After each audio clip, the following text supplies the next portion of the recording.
Quest presents an unabridged recording of The Last Emir by S.J.A. Turney, narrated by Malk Williams.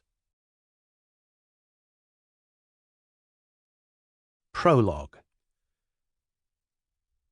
Al-Arak, the plain of Alarcos, north of the Guadiana River, central Spain, the border between the Moorish Caliphate and the Christian Kingdom of Castile, 18th of July, 1195.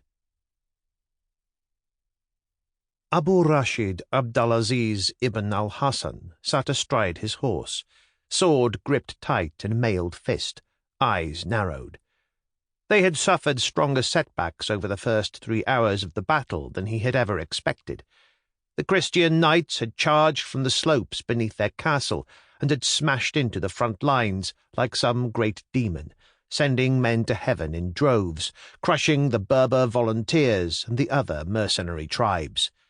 They had pressed on like an armoured dragon, their cursed cross-pennants snapping in the breeze, climbing the lesser slope upon which the command unit of the vizier stood. Abdulaziz had watched with growing hate and the ever-increasing urge to charge as the powerful infantry of Al-Andalus was smashed and put to flight. And his rage had peaked when the great vizier himself fell to a Christian sword. That the Arabs under Yarmun ibn Riyah had begun to flank and enclose those rabid Christians was little consolation, as the infidel tore through the ranks of the faithful like a blade through wool. His eyes continually raked the ranks of friend and foe alike, as they had done for 2 days, while the army rested for the coming conflict. The bastard was not here. Not that Abdulaziz had expected him to be. His enemy had disappeared from the world of men, and not even this momentous conflict had drawn him out of hiding.